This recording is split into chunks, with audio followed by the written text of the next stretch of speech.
stream rolling and then we'll get going here.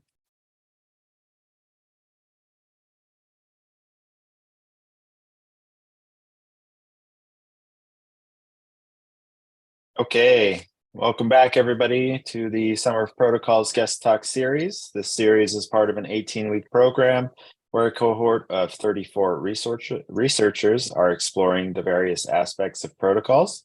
You can find more at summerofprotocols.com. Today, we're talking with Renee DiResta. Our next session is tomorrow with Dara O'Rourke on carbon reporting and innovation.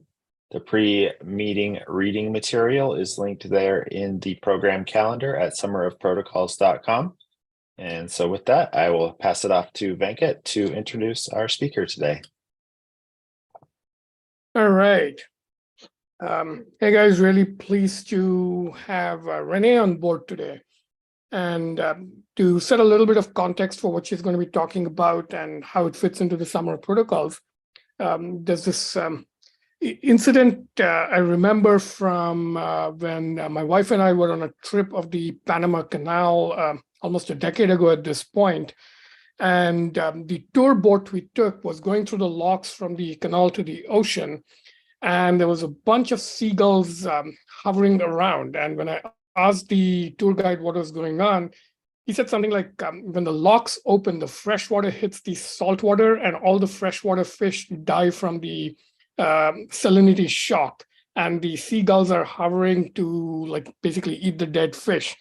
And that got me thinking that in the built environment, it's not just humans, but animals, birds whose behaviors adapt in weird ways. And there's like lots of other examples like this around the world.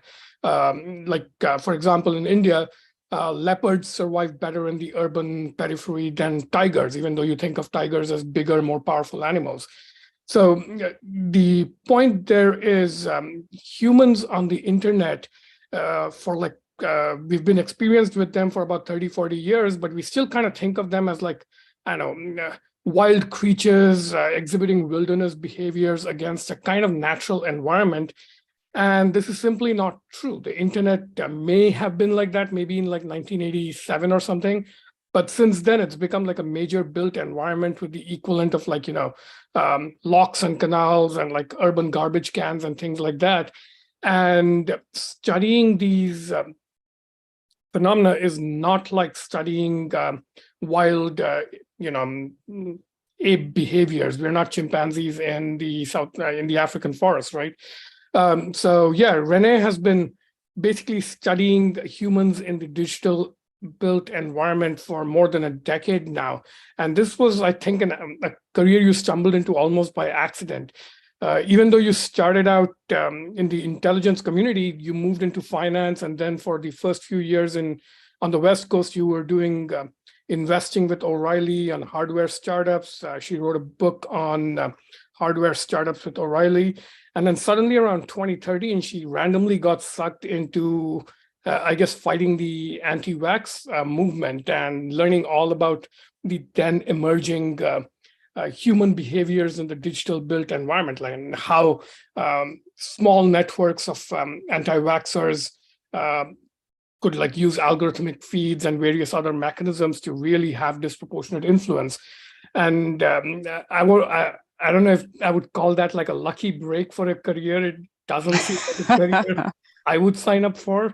But yeah, Renee since then has gone from that early small pocket of like California anti-vaxxers and fighting them, all the way to like researching the Russian interference in 2016 and like all the biggest issues in digital built environments. And along the way, she worked on like political campaigns. What's that thing called?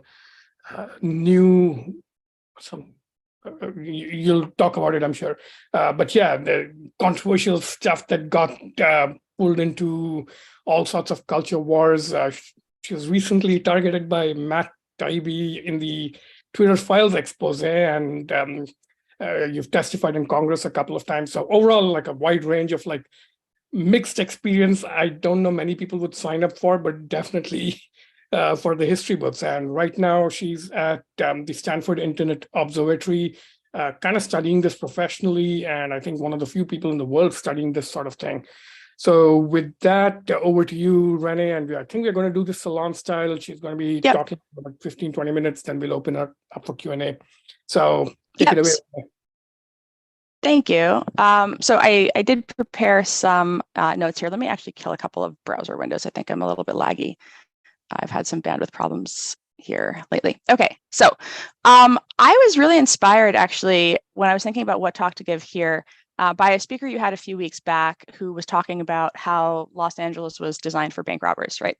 And how in the real world you have people who manage to find and manipulate, take advantage of either sort of social protocols, meaning the willingness of people to, just sort of show him their plans, right? So social engineering, plus the dynamics of the physical cities themselves. So in this particular, I was thinking a little bit about the parallels between that talk and what I do. And also, as Venkat mentioned, I was on Wall Street for a while. I was in the IC for a while. When I was very, very young, I was like an undergrad. And then just work that I've done over the years looking at, if you think about an ecosystem as a playing field, what are the rules, right? And that's how we think about the world in intelligence. That's also how we think about the world at Jane Street in arbitrage trading, right? What are the ways in which the system might be inefficient, and what are these sort of exploits for that inefficiency?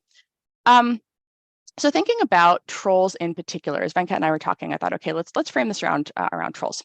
So in the beginning, there was the blogosphere, right? And there was email, and there were technological protocols that today feel invisible. But in the early days, they really were very much front and center in the mindset of people who were participating in the ecosystem.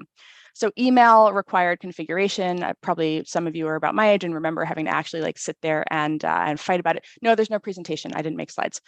So you had email and sort of those protocols. You had websites, which required a lot of maintenance, a lot of effort. Before things like WordPress and CMS backends, you would actually go write code, or you would lift it from other people's sites and modify it. And services basically came into being that were layered atop these protocols that made them friendlier, and that expanded access to far more people. So social protocols, some that already existed and some that were emergent, were layered atop these technological protocols. And we began to have certain ways that we engaged over email or on message boards. And this led to the creation of new norms for online communities. So a protocol and a norm are two distinct concepts, although they can be related in certain contexts, right? So protocols, we have a set of rules or guidelines that govern the behavior and interactions between entities. They are very formalized procedures that outline kind of steps to be followed, that outline expected behaviors in given situations, and they're often much more used in kind of technical or formal settings. So they provide a standardized way of carrying out tasks, and protocols enable consistency and interoperability. Etiquette is a collection of social protocols. But then we have norms, right? And norms refer more to widely accepted expectations of behavior, so ways that we think people should behave, even though there's nothing that's going to kind of force them into doing that. And norms are informal rules or guidelines that shape individuals' actions. They are very kind of community-centric. They're based on shared values and beliefs and customs. And they may not be explicitly written down, but they're generally understood by other members of the community and followed by the group. And so norms really can vary across different cultures. And norms are a thing that we see as an outgrowth of particular ways, ways in which people engage in particular types of spaces. I think Lessig refers to this way back in the day with laws, norms, markets, and architecture, right? So there's ways in which norms are kind of distinct from those other things, but these four spheres, if you will, are interrelated. So technological protocols provided an infrastructure, right? So they transformed groups and communities, which we create kind of a digital scaffolding, and then people begin to participate in that space. So the internet, obviously has transformed our world. It's given voice to the marginalized, facilitated the exchange of ideas, all the really wonderful things that were even written about 15 years ago. But the real downstream impact, I think, was that the internet changed norms, right? And this was largely in response to the creation of particular structures. So design really impacts behavior. And this is not a thing that should have surprised us, right? This is actually, if you are familiar with Media Theory 101, this is like McLuhan's argument, right? The medium is the message, if you will, but there are people who say it better, right? Who are really in there describing that propaganda is a technological function, that media is a technological function, that anytime you change a technological ecosystem, anytime you change the scaffolding on which users engage with information and then with each other, you should expect to see reshaping of norms and sometimes behaviors. So any kind of powerful tool, any scaffolding that provides connectivity between people, any powerful tool can also be used as a weapon. So one of the things that we start to see is, even as in the early days of the internet, you have people who begin to participate in this kind of protocol mediated space and the formation of norms that kind of begin to fall out of that, you have the rise of what are called the trolls. And this is one of these, you kind of know it when you see it type things. But for the sake of definitions, we can say that they're individuals who engage in provocative behavior, often with a primary objective of inciting chaos and discord. And trolls predated social media by a long time. There are these ways, and there are many, many articles from the academic studies of the time around the printing press that detail how, like, many of the pamphleteers were trolls, right? They made memes. They really kind of tried to inject a degree of irreverence into what were seen as sacred and critically important conversations. They tried to change the tone of the conversation. And this was happening, again, in these sort of flying words that were moving around in the form of pamphleteering, the pamphleteering wars following the onset of the printing press. But when we start to see the phrase troll in social media, it really begins in the 1980s. So it's there in the early days of the internet, but predates the whole social networking experience. And in the early days of the pre-social network, it actually refers to something that's really kind of good-natured, right? It refers to established users who trolled for newbies, is the phrase that you see in some of the early BBS commentary, where they make a post designed to provoke responses to some topic that a board had already discussed repeatedly. So they might, you might put up a post that has some sort of provocative title, and you, the established members of the community, recognize that post as a troll, right? You know that it's just there to kind of like bait these newbies into engaging in a particular way. And so all of the established members of the community think that this is really funny. And so there's a very kind of like good-natured ripping, almost like the way you might see, kind of an entrance into a fraternity or something taking shape. And so it was a way for group insiders to kind of reestablish their insiderhood, to kind of reinforce those community ties. And so one of the norms was that this was a thing that you would do to bring your new people into the fold, kind of a rite of passage. But the term now is almost completely the reverse, right? So it's not members of an established community who are putting things out to kind of like welcome in and kind of gently nudge and, poke at new people. Instead, it's people who come and like kind of interfere in an already established community. They kind of parachute in to be assholes. I like your Dorian's background change there. So we have this dynamic, right, where all of a sudden it's not a thing that kind of like comes out of a community norm. It's something that begins to come in from outside. So the troll is disruptive to the community as opposed to being based within the community. So interestingly, this is all happening around the same time, 1996, that Cass Sunstein writes this paper called Social Norms and Social Rules, right? And this is where we get to the idea of the norm entrepreneur, people who were interested in changing social norms by generating what he calls norm bandwagons and norm cascades. So people begin to realize that they can use the internet, that they can use the infrastructure, the sort of scaffolding that they've been given to create new norms quite deliberately, and to have those new norms hop from the internet into the real world. So now you have norm bandwagons and norm cascades. And then what we start to see is trolls coming in and serving, particularly as as social media begins to rise, serving in the role of norm breakers, right? So the norm entrepreneurs have a thing that they want to make happen, they want to make exist in the world, and then you have these other people who come in to sort of fight back against that. And so you begin to see this rise of the kind of factional, ways in which factional groups begin to do battle on the internet. Sometimes in the early days of Reddit, this takes the forms of, of trolling groups going and brigading some subreddit that they consider ideologically opposed to them in some capacity. And so you start to see that trolling culture really come in as some people are trying to get a point of view out there in the world. The internet becomes used much more for activism, particularly political change. Then you start to see these other folks kind of come in, and you start to see that kind of factional battle. So then we leave the age of the blogosphere and we get to the age of the social network, right? The sort of mass platforms that we have.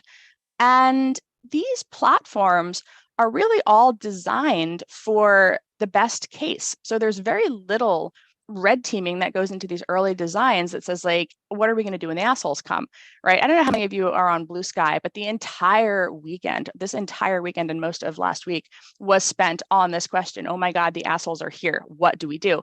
And it was very funny to me because it was like, there was like some kind of debate between people who wanted a particular sort of more strong moderation and people who wanted a weak moderation. And all of a sudden, if you have been on the internet for a long time, these same conversations happen every single time you have humans enter into a new space.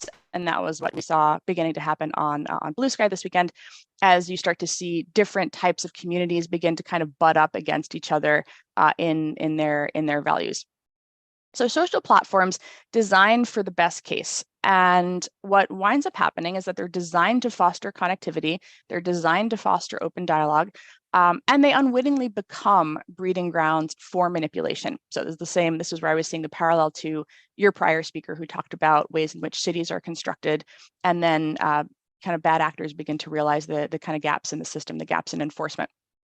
And so what winds up happening is that the platforms, they really remove the visibility of the technological protocols. You stop thinking about this as a technological designed system, and you start to see it as a sanitized environment that you go into and you behave in particular ways on it. But there are people who go and they look, what are the, there's kind of two ways that information propagates, right? The first is design affordances. So people are given tools to share what they want to share, to create what they want to create, and then to propagate, to spread it along.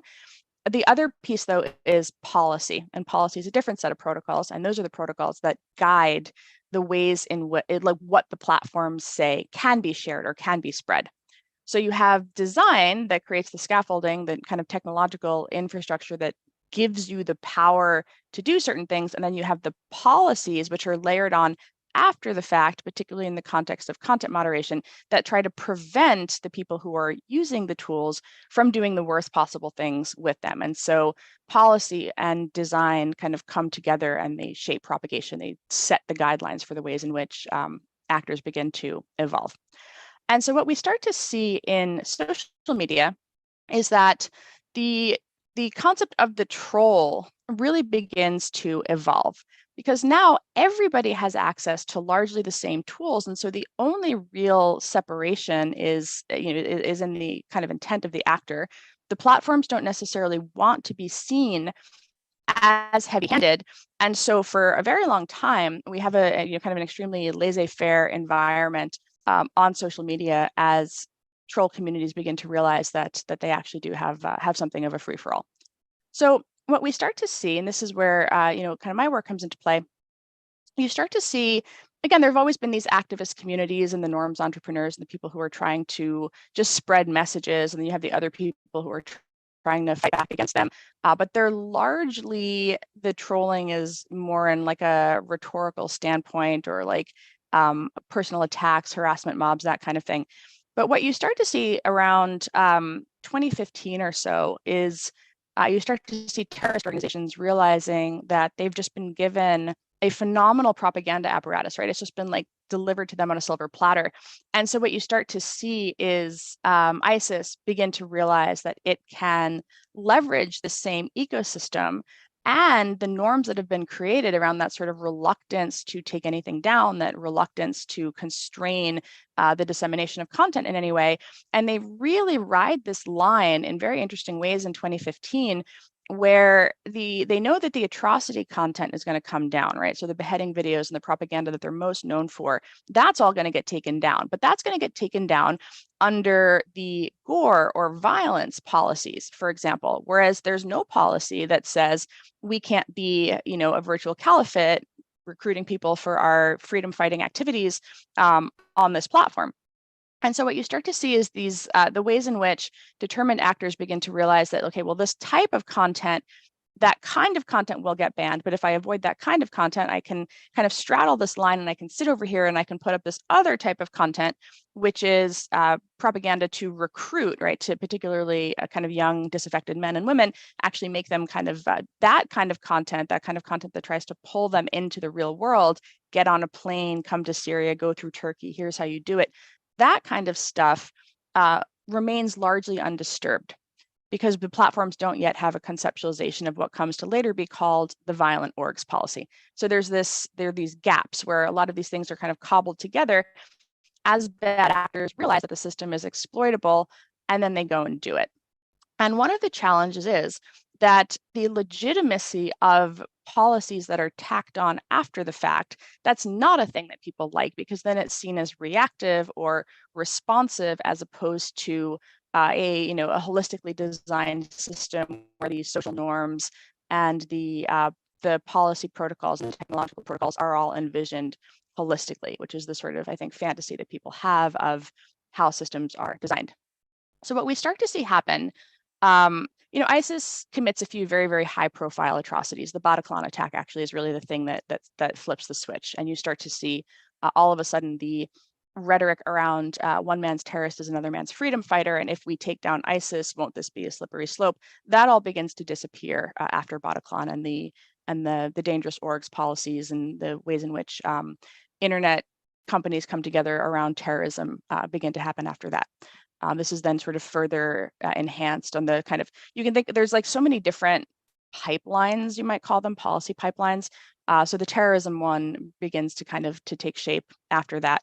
But as the ISIS thing is happening, and as even entities within the United States government are asking the question, what do we do about this? What is the role of the government in regulating this system? Can it regulate this system? This is where you start to see other state actors begin to realize that they too have been given a propaganda apparatus. And one of the things that's most extraordinary about it is they can pretend to be something they're not, right? Because an internet norm, the norm of anonymity, begins to be something that they see as like, well, holy shit, wow, this is amazing.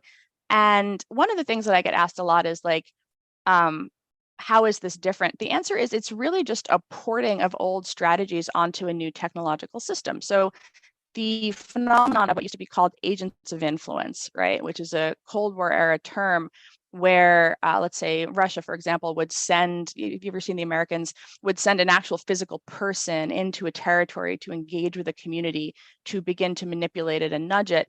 All of a sudden, state actors realize that they've just been given the power to do that essentially for free at zero cost. And if your alias gets blown, if somebody figures out your account is fake, well, there's no human there who's going to have a problem, so they can just roll up the next one and start all over again. So all of a sudden, you have this phenomenon that, again, this particular way of manipulating human systems that's just been made significantly easier. And so this is where a lot of our work at SIO has looked at the new and novel kind of tactical manifestations of this over the years. What we tend to think is that if you see the social ecosystem and the internet writ large, so the blogosphere as well as part of it, as a playing field, then you have certain types of tactics that lend themselves to particular pieces of the playing field. And what we see is that well-resourced actors use the techniques of trolling, right? They use the infiltration, the rhetoric, the provocation. So they do all of these things, but they're doing it in a much more structured and systemic way. So some of the ones that we've seen, everybody is familiar, I think, with the Russian actors kind of pretending to be Americans and targeting American communities to kind of rile them up and fray the social fabric in 2016. But there have been a couple of other ones that I pulled that were just sort of tactically novel to give you a sense of ways in which new and novel kind of vulnerabilities are exploited for this brief moment of time because the platform hasn't realized that there's no patch for it yet. So one of the ones that was really interesting was in June of 2020. Twitter took down a network of about 7,400 accounts that had tweeted 37 million times. And the network was attributed to the youth wing of the Justice and Development Party, AKP, which was Turkey's ruling party. And so the network targeted Turkish citizens, and it aimed to promote the AKP and to criticize the opposition People's Democratic Party and the Republican People's Party. So this was kind of an in-power, entrenched party. This was not some outside actor trying to manipulate the information space of arrival. This is actually a government, a political party that's in power, realizing it can do this itself. So all of a sudden, targeting your own people becomes a thing. Again, states have targeted their own people with propaganda in media past, but this is where they begin to realize that social media offers them an extraordinary opportunity to do this. And what was really interesting about it was that they worked kind of alongside hackers. And so a lot of the accounts that they managed to pull had been previously hacked. These weren't the sort of spammy accounts where they create them from the ground up. They actually go and they try to repurpose prior identities and prior accounts to create that sort of vintage ecosystem and people who had in fact spoken before, including on this topic. And so it's very interesting. What they wind up doing with it is they wind up using these accounts to target journalists, politicians, and government critics. And so they behave like ordinary asshole trolls on the internet. So the recipient feels like they're being mobbed, but they're actually being mobbed by a coordinated attack led by and attributed to the state itself. So the state begins to recognize that political trolling is an incredibly effective tactic and adopts those sort of online brigade dynamics using compromised accounts, and they begin to do it themselves. And then in August, we see a network that Facebook takes down out of Pakistan. And these are the Facebook pages and private groups. And what they begin to do is they coordinate the mass reporting of accounts critical of Islam and the Pakistani government. So again, this is anybody who's been in a BBS, mods, or sees the dynamics where people begin to try to like mass downvote or upvote particular pieces of content, where people try to mass report to get people taken out of a conversation. This is the kind of thing that we start to see with this network of accounts in Pakistan. And one of the things that is very interesting about it is that they're kind of mass reporting religious minorities as well, but they create Chrome extensions to do this quickly. And they create groups where to create a gamification dynamic around it, people in the group kind of post their scalps, if you will. So they're like, look, I got this account taken down. I got this account taken down. So they add like a gamification layer to it. And so you have both the kind of technological, okay, here's our Chrome extension. We're all going to mass report these people, again, for the purpose of breaking some of those norm cascades, for interfering in political activism. And so you start to see, again, trolling, state-sponsored trolling, taking this particular form. And then one of my favorite ones was this network that came down, I think also in August of 2020, out of Tanzania. And what they did was these accounts took text or images tweeted by accounts that had criticized the ruling party. And then they put those images and that content up on WordPress sites. And then they manipulated the date of the WordPress post to make it appear as if the WordPress post preceded the tweet or the posting of the content. And then they reported the content to Twitter for violations of the US Digital Millennium Copyright Act. And so they take the sort of legitimate speech of these activists, they go and they throw it up on a WordPress blog, backdate it, and then they go and they file a DMCA report linking back to the WordPress blog as if somebody had stolen their content. So this is the US DMCA, but these are fake accounts that are pretending to be Tanzanian or South African. And then one of the things that begins to happen is to counter DMCA takedowns, the accused has to share personal information back, right? So the DMCA requires that you send personal information about yourself back to have this legal fight. This actually happened to me. I can I can tell a story about what happened to me maybe during the chat. But it's really a jarring thing, because then what happens is, if you don't recognize what is about to happen, you dox yourself, right? You give your information to the bad guy, because the form comes from the website or Twitter asking you to fight this fight. You know, hey, you've had content taken down under a DMCA claim. How are you going to respond? You respond by putting in your address and your contact information, and then that in turn is sent to the people who have filed the DMCA claim against you, right? And so this is the dynamic where they did succeed in getting Twitter to take down some of these activist accounts. And so this is the kind of a really interesting phenomenon until Twitter kind of wised up and figured out what was going on. These are the sorts of things where the design is changing so rapidly. There's always a new entrant into the market, right? There's a new app that comes out. TikTok comes in, and one of the first things we see is the Jordanian Air Force begins to run fake accounts on TikTok. The Russians Wagner Group begins to recruit for the Ukraine war on TikTok. So anytime you have a new entrant that changes the space, or anytime you have a new feature that changes the space, it's really kind of the spammers and the trolls that go and try to figure out how they can put that to use. So the people who are creating the space, the people who are designing it, the people who are just thinking like, we're making a really great video sharing platform for people, are not necessarily thinking in this hyper adversarial, how are people going to manipulate it? But the minute we see a new platform or a new feature, we see the rise of new tactics in which it's incorporated into political power games and political manipulation. So one of the things that's interesting about it is that so the question of what do you do about this? One of the things that's really interesting is that the question of what to do about it is you either change the design or you change the policy, right? So you either tweak the design so that something bad does, so that it's not being used for bad things, if you will, or you tweak the policy to say this design can't be used in the following ways. But what happens now is that as this behavioral dynamic has gone on for a decade in the age of social media, what you started to see is that very, very entrenched groups do what's called ref working. So as soon as the new policy comes down that says we are changing our policy for the use of this feature, this kind of technological protocol, if you will, as soon as that happens, the ref workers begin to complain because it temporarily throws off their power game. They see it as disadvantaging them.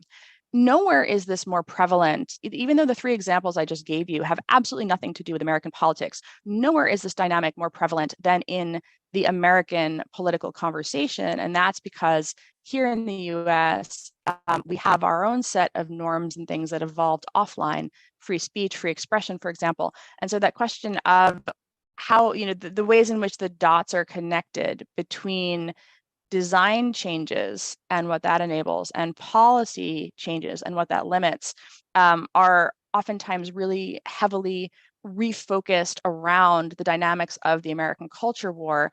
So even as US DMCA law is used by people in the Tanzanian ruling party to target Tanzanian activists, right? Even though it's not a Tanzanian law, it's an American law.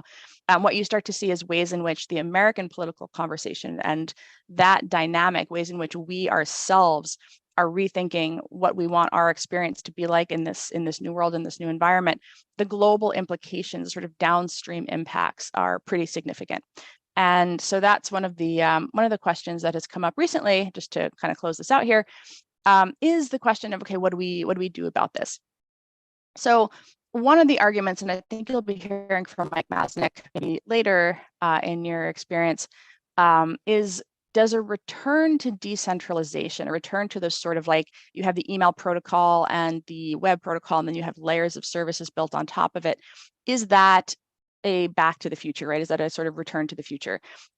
Do we use protocols, not platforms, to try to create environments where people all over the world are sharing particular protocols, but they're layering their own moderation rules and policies atop a structured design? So you have that design, you have that technological component, but all of the other things that go along with it, all of the norms, all of the sort of social protocols, are mediated at the at the sort of instance level. So if you're on Mastodon, you've possibly experienced this in the context of the Fediverse, where your server might defederate from bad servers, whatever definition you and your fellow community members use for that term. Or again, this is why I think Blue Sky has been so fraught, because most ordinary people just want to feel that they're having a good experience, sort of free of trolls and assholes. But whenever the kind of dynamic of top-down moderation has a legitimacy crisis at the moment, and so you do immediately see when Blue Sky goes and changes a policy, the immediate ref working begins as people jockey to try to shape the policy as if it's going to always be top down, even though Blue Sky has said repeatedly that they're working on developing the AT protocol, but ultimately they're envisioning a federated model in which that moderation and those sort of norms and values happen at a much lower level, much like the Mastodon instances on the Fediverse. So this is where we are. I think the last point I'll make is that one of the metaphors that we've used that does come from finance for describing a lot of this is the regulatory arbitrage of content moderation, right? And that is that even as new instances emerge, even as we move into the Fediverse, even as we envision these decentralized protocols, the bad actors are going to quickly go and find their way there as well, right? And so you are still going to have the state actor action, you are still going to have the coordinated troll brigades, all of these things are still going to happen. They're just going to happen in a federated environment. And so one of the questions that we're asking ourselves now is their impact significantly diminished because these platforms simply have smaller audiences and less reach? Or is this something where it's going to create a whole host of new and novel problems? Because unlike the mass behemoths of like late stage social media, which have tens of thousands of content moderators and people who are there trying to kind of resolve some of these disputes and find these bad tactics and take down these bad networks, the new defederated models are not going to have that. So there is going to be a significantly different dynamic around what kind of moderation is possible and who is responsible for thinking about maintenance of values and cohesion within communities. So I think I'll stop there because I know we wanted to get to chatting. Amazing. Thank you so much, Renee. Venkat has, we're going to do a little guided Q&A here. And so I'll pass it over to Venkat to ask a few follow-up questions, and then we'll do some time for general Q&A. All right. I'll limit myself to just a couple of questions and open it up. Yeah, this is, each time I talk to Renee, I have this sense that even though we kind of have like comparable social media footprints on like pure scale, and from like people who have like a very and a read-only view of the internet kind of have this mental model that all scale is kind of the same. So a person with like 50,000 or 100,000 or 1 million Twitter followers has roughly the same experience as everybody else. And we know that naively it's not true, that, for example, men and women have very different experiences at different scales. But each time I talk to Renee, I get the sense that I'm in the clueless, useful idiot retail layer of B2C level social media people or influencers, and Renee is sort of like diving deep into the back end, into weird dank forums and like meeting and fighting all the people who, well, try to like basically make good use of people like me. So one of the things I most appreciate about your work, Renee, is that it makes the distinction between different kinds of scale clear, where like it's not just retail versus larger accounts versus influencers versus celebrities. It's actually how deep you go into the internet. So that's one thing I think your work reveals. And the other is, I think all of us tend to, develop a very parochial local view of the internet as we see it. So if you're in the US and you think you're very online and you think you know what's going on online, you might have like some knowledge of like Something Awful and 4chan and like the particular history of how things evolved in the US. And I think what you do with examples like ISIS and Russia and Turkey and others is like I don't know, somehow broaden the horizons to this is actually a global technology that's having a similar impact around the world, and all the particular local histories add up to kind of a larger thing.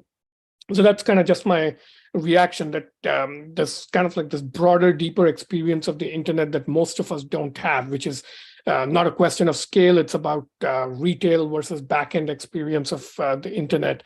But the one question I will ask is, you're writing a book, and each time you and I talk, we spend some time on like kind of the intellectual history of this stuff, going from Eric Hoffer to Elias Canetti, and you gave me what's his name, Jacques Ellul's book last time we met. So if you look back on the, I don't know, 100 years or 150 years, I guess, from like offset printing to radio to TV and so forth, and each generation of technology seems to spark a new generation of like intellectualizing about it. What do you think are the sort of major chapters, and what is the big new insight in each of them? I know that's a big question, but if you had to like offer a potted intellectual history, what would it be? Yeah, it's a great question, because my editors tried to like cut 3/4 of it out of the book. So you have this fight between like, how do you not write a media theory history while also at the same time giving people that context? I think the thing that I've been fascinated by lately is this question of like, what is virality, and to what extent did the audience participate?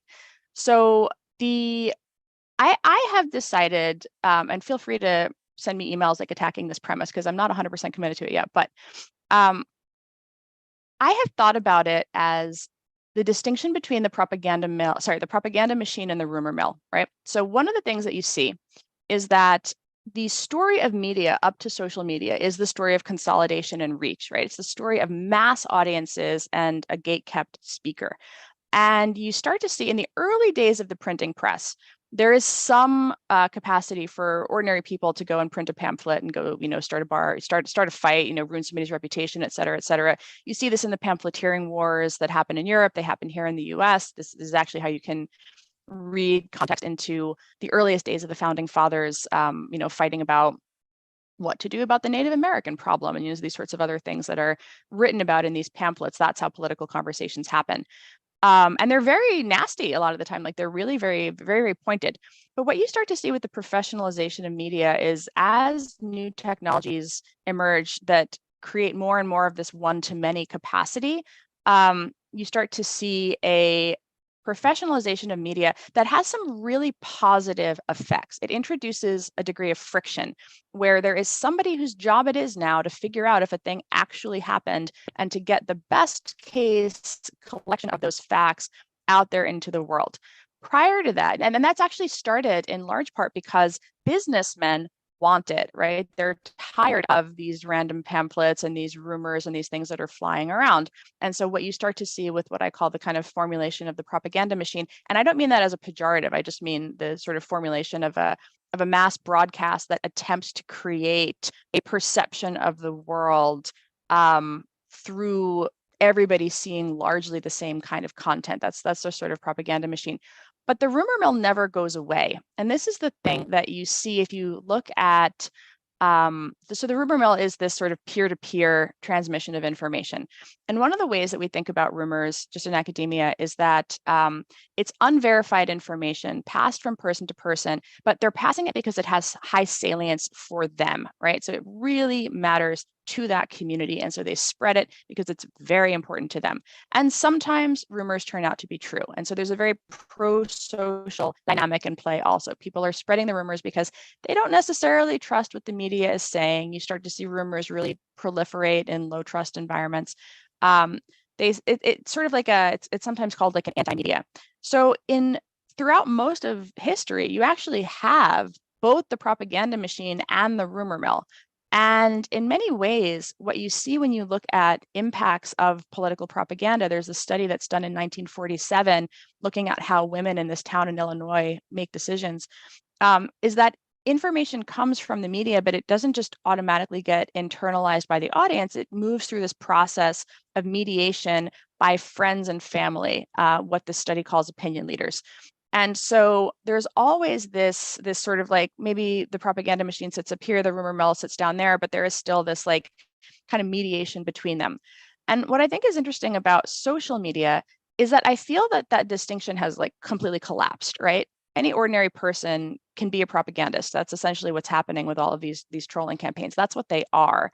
And then also any state actor can really play the rumor mill game very, very, very well through that agent of influence model. So you have is essentially this like this flattening, this just like meshing together of these two very distinct systems. And that's how I've started to think about how can I tell this story of the shifts in consolidation and broadcasting and the professionalization of media, while also the recognition that there has always been a sense that the media talks at me and my friends talk to me, and that's the other kind of core difference in the way why people trust the rumor mill, why that has always kind of propagated. So in some ways, it's a little bit almost more like a return to the age of that sort of printing press dynamic, as consolidated media has fallen out of favor to some extent among particular extremely online communities.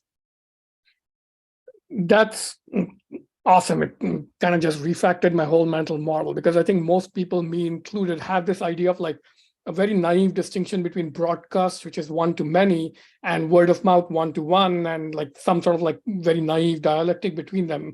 And this image of like a propaganda machine and a rumor mill, kind of two mechanisms that collide and then blur and the distinction collapses, I think is like way more powerful of a mental model. And I think you should fight your editor and get it back in the but I'll stop at one question and let's open it up to anybody else who has questions. I'm sure Rafa in particular has one because his project is right in this area. So yeah, Josh, back to you. Yeah, go ahead, Rafa. So I have multiple questions. I'll put two, and then you can decide whether you can do two. They're somewhat related.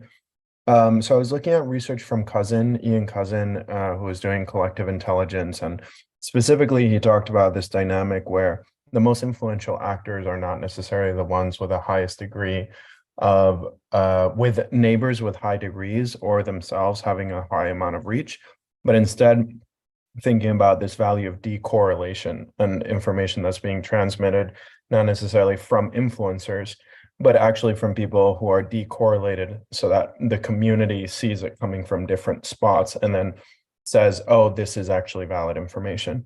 So I wanted to hear from your perspective, your reaction to that thesis and whether that is actually expressed in social media environments versus the common sense, which is influencers are influential.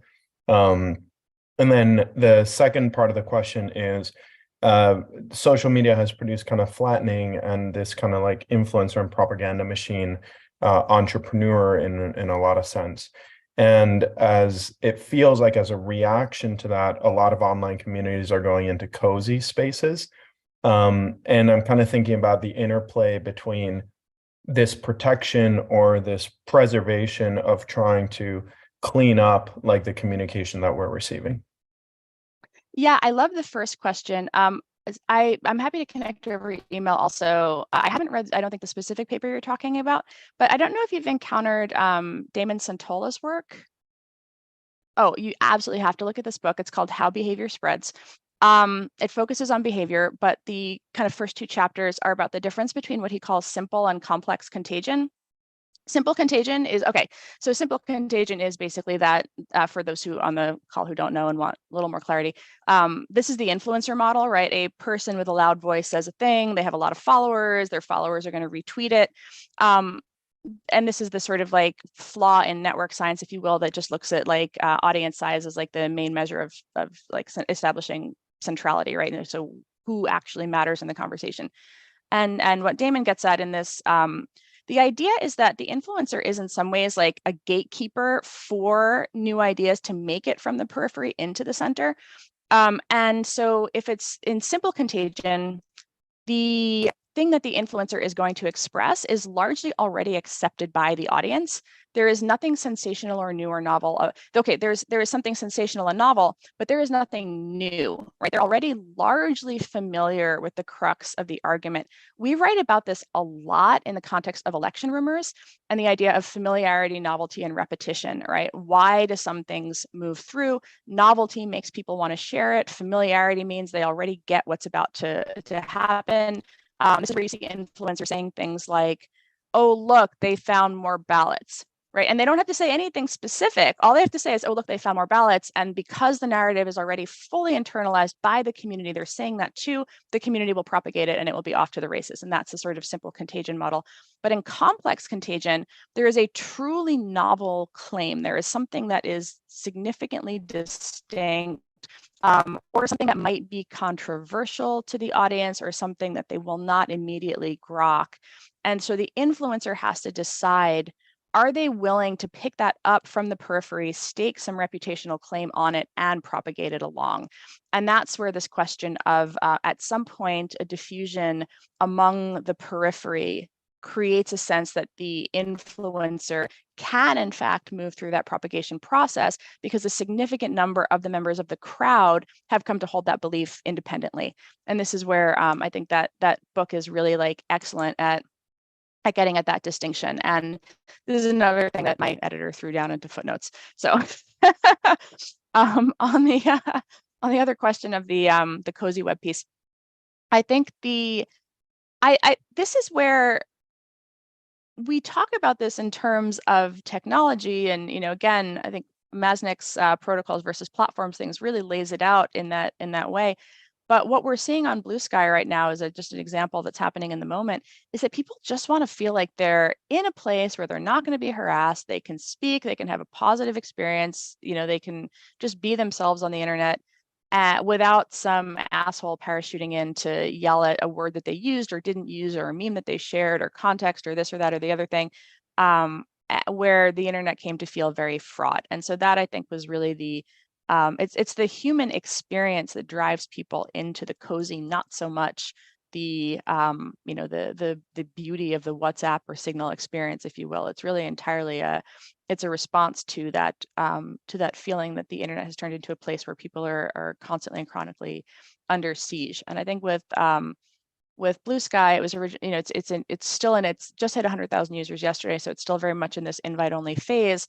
And so you can only gatekeep that for so long, right, before it, people who come in off the wait list and have no ties to the community are all of a sudden there. And then as new communities become emergent, norms have to reconstitute, and a platform, which is the experience people are having, has to think about what that top level moderation and norm setting looks like, even though the technologists usually don't want to. And so that's where I think you do see people just moving off, because they want that that sort of kind of human sense of not being attacked constantly.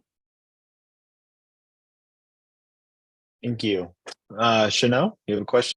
Yes, it struck me during this talk that it involves a topic which in the fairly recent past went through a technological hype cycle in terms of public interest and exaggerated concerns, perhaps about social media disinformation. I'd be interested in hearing more about, I guess, your experiences, and if you have any insights about working with a topic which went through such a hype cycle in terms of sort of avoiding noise when you're doing research and or communicating about it. Yeah, it's a great question. So I have never, I don't think, to the best of my knowledge, voluntarily self-identified as a disinformation researcher, but that's sometimes like what I get called, or it's very interesting when you work in a space that I really just got into because I thought it was an interesting set of problems, and I was curious about how the system worked, right? That's always been, how does this work? How do people do this? What is what are the ways that you use these tools to make this objective happen in the real world? And so what we have always tried to do at SIO is to be as empirically grounded as possible. I cannot stress enough, like, the degree of precision that we strive for, we don't make an attribution if we don't know.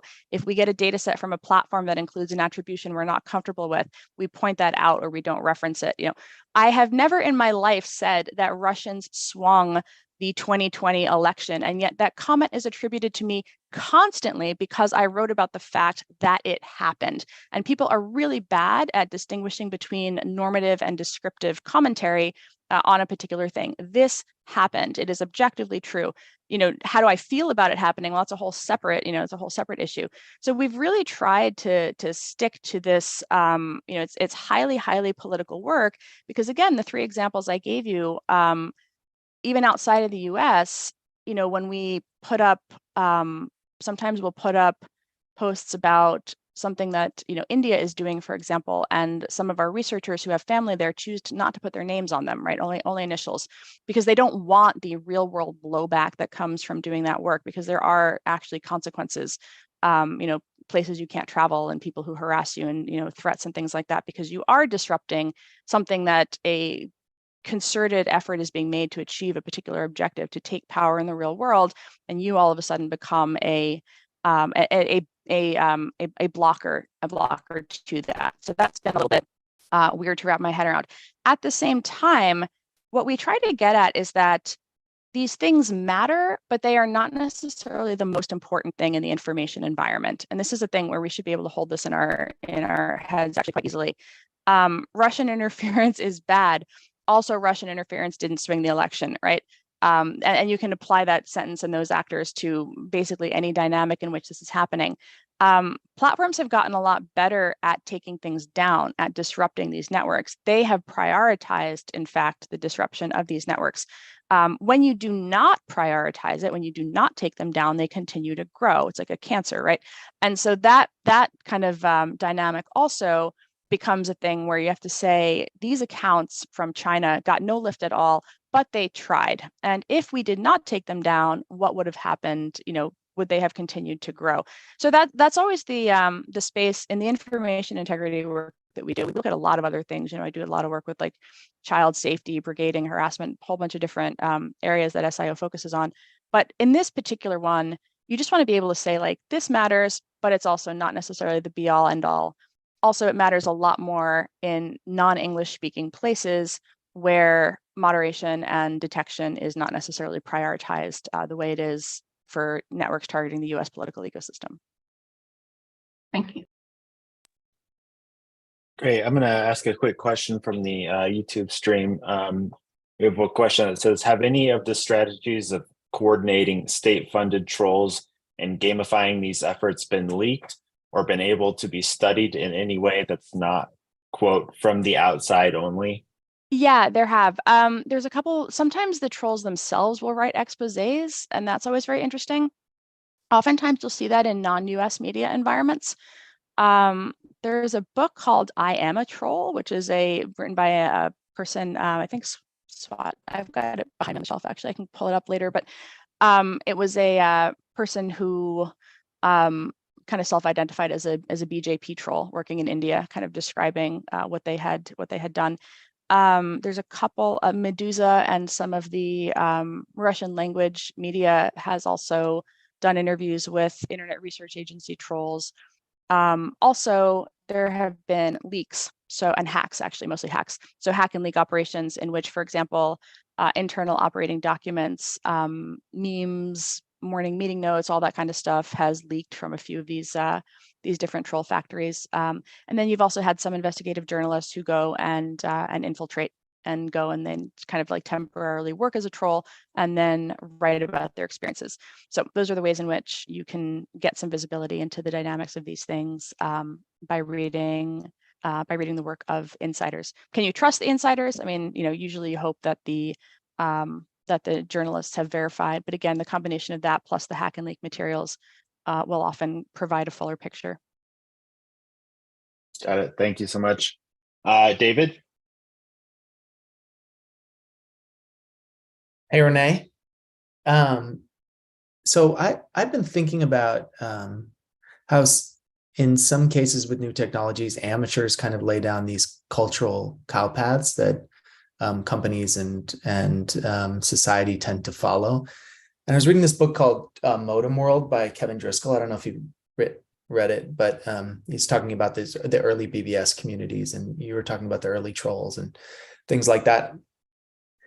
Do you think anything could have been done back then that could have helped shape a better kind of a better situation for today? Were there any early interventions that could have happened that didn't? That's a really great question. I think a lot about the way the recommender systems worked in 2015, which was when I got very, very, very passionate about this topic. And that was because, so the sort of two ways that people experience or like kind of interface with platform policy again are the design and the policy, right? And so the design was really interesting because let's take QAnon as an example. The way that QAnon grew was that the Facebook recommendation engine began to actively push QAnon groups as they were trying to prioritize the growth of groups on the platform. So Facebook went from it originally being your network of your friends, right? Your sort of real world social graph. And then as that tapped out, as growth slowed, they move into a design framework that prioritizes the creation of your interest graph. And so one of the things that they create to do this is this feature called groups. And then they really want people to begin to engage in groups. And so if you were on Facebook at the time, group posts were constantly sort of pushed into newsfeed. There was a group recommender system that sort of showed you other communities that you could join. And I had first noticed that it was a little bit, kind of off the rails when I had my first baby in 2013. And I joined some parenting groups, and then all of a sudden it started pushing me anti-vaccine groups. And I thought like, oh God, I've never expressed an anti-vaccine sentiment in my life, but it's like, here, you're a mom, you must want this, and that's because that's what it had available to curate by, statistically the kind of correlation and the, in the recommender system was not entirely wrong. It's worth it to give me the nudge and see if I bite, right? But what you start to see is once you join a couple of those groups, you start to get flat earth and you get chemtrails, then you get Pizzagate happens around that time, then you start to get Pizzagate. And then all of a sudden you have this like weird conspiracy correlation matrix dynamic that happens where again, the mechanics of the collaborative filtering keep reinforcing to the platform that by the metrics they're using, this is an absolutely fantastic, recommender system. People are going, they're joining groups, they're getting active, they're talking a whole lot. And then it becomes a feedback loop where this is what your feed begins to show you, and you begin to really participate in those communities. Now, if I did not say QAnon or anti-vaxxers or these things that we recognize have some sort of, real world harm component, if you're just talking about like, I joined some gardening groups and then it gave me cooking and then jogging. And then lo and behold, my lifestyle was suddenly full of these healthy people and how wonderful that was.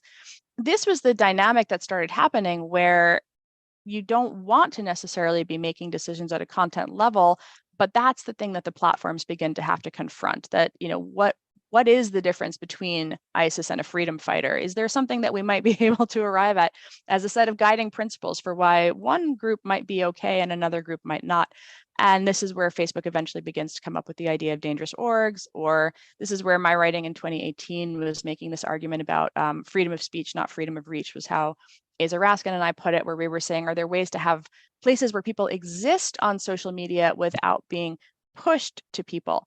And this kind of ties into the question from the live stream, how do you know? Whenever you're looking at the stuff from outside, it's very easy to assume that your experience is shaped by the personalization you receive, and that you cannot make this claim at a high enough level. And this actually was the platform critique of the work of outsiders during that time. Guillaume Chaslot tries to show how, he calls it like 6 degrees of Alex Jones, basically like if you start on some types of content on YouTube, you're basically guaranteed to get recommended the Alex Jones content. This is back in like the 2016 timeframe or so.